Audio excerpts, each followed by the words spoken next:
Hello everyone, welcome to my channel. ఈరోజు మన recipe egg bhurji pav.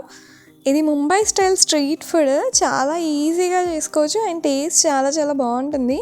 పిల్లలకి కూడా చాలా బాగా నచ్చుతుంది. ఇది ఈవినింగ్ స్నాక్ ఆర్ డిన్నర్కి కూడా పర్ఫెక్ట్గా ఉంటుంది. స్టమక్ కూడా చాలా ఫిల్లింగ్గా ఉంటుంది తిన్న తర్వాత. సో ఈ రెసిపీ ఎలా చేయాలో చూద్దాము. దీనికోసం నేను ఫస్ట్ ఆనియన్, టొమాటో అండ్ మిర్చిని ఇలా ఫైన్ చాప్ చేసి పెట్టుకున్నాను అండ్ ఇంగ్రీడియంట్స్ అన్నీ రెడీ పెట్టుకున్నాను. తర్వాత ఒక ప్యాన్ పెట్టి ప్యాన్ వేడైన తర్వాత ఒక 2 టేబుల్ స్పూన్ల ఆయిల్ వేసేసి చిన్నగా కట్ చేసి పెట్టుకున్న ఆనియన్స్ని కూడా యాడ్ చేసుకున్నాను. తర్వాత ఆనియన్స్ కొంచెం ఫ్రై అయిన తర్వాత మనం కట్ చేసి పెట్టుకున్న గ్రీన్ చిల్లీని కూడా యాడ్ చేసుకున్నాను.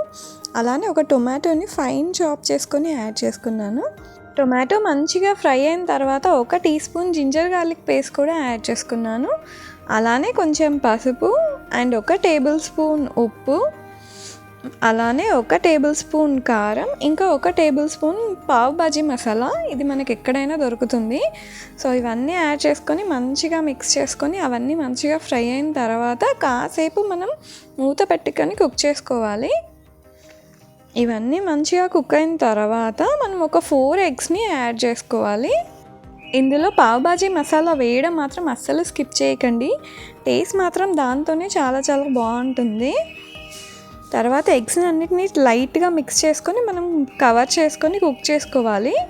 తర్వాత కొంచెం టర్న్ చేసుకొని మనం మామూలుగా ఎగ్ బుర్జీ ఎలా ఫ్రై అవుతుందో అలా ఫ్రై అయ్యే వరకు ఫ్రై చేసుకోవాలి.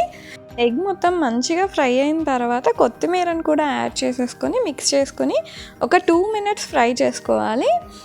ఆ తర్వాత దీన్ని తీసి పక్కన పెట్టుకొని ఒక ప్యాన్ పెట్టుకోవాలి. ఆ ప్యాన్ వేడయ్యేలోపు నేను పావు తీసుకున్నాను. పావుని ఇలా మధ్యలోకి కట్ చేసి పెట్టుకున్నాను. తర్వాత ప్యాన్ కొంచెం వేడైన తర్వాత దాని మీద ఇలా బటర్ని అప్లై చేసుకోవాలి. తర్వాత మనం కట్ చేసి పెట్టుకున్న పావుని దీని మీదకి యాడ్ చేసుకొని 2 సైడ్లను మంచిగా కాల్చుకోవాలి. ఇలా ఒక సైడ్ మంచిగా కాలిన తర్వాత టర్న్ చేసుకొని అపోజిట్ సైడ్ కూడా మంచిగా కాల్చుకోవాలి. పావుని కాల్చుకోవడానికి మనకు బటర్ అందుబాటులో లేకపోతే మనం ఆయిల్తో కూడా చేసుకోవచ్చు, ప్రాబ్లం ఏమి ఉండదు. మనం దీనికోసం తీసుకునే పావు మాత్రం స్వీట్గా ఉండకూడదు, అదొక్కటి గుర్తుపెట్టుకోండి. కానీ టేస్ట్ మాత్రం చాలా చాలా బాగుంటుంది. తర్వాత ఏం లేదు, మనం ఒక ప్లేట్లోకి తీసుకొని మధ్యలో ఎగ్ బుర్జీని యాడ్ చేసేసుకొని సర్వ్ చేసేసుకోవడమే. సో ఈ రెసిపీ మీకు నచ్చింది అనుకుంటున్నాను. నచ్చితే పక్కా ట్రై చేయండి. ఈ రెసిపీకి రిలేటెడ్ ఇంగ్రీడియంట్స్ అన్నీ నేను డిస్క్రిప్షన్ బాక్స్లో మెన్షన్ చేస్తాను, తప్పకుండా చెక్ చేయండి. అలానే వీడియో నచ్చితే లైక్ చేయండి, అలానే మీకు తెలిసిన వాళ్ళకి షేర్ చేయండి. వీడియో ఫస్ట్ టైం చూస్తున్నట్లయితే సబ్స్క్రైబ్ చేసుకోండి అండ్ బెల్ ఐకాన్ని ప్రెస్ చేయడం మర్చిపోకండి. Thank you.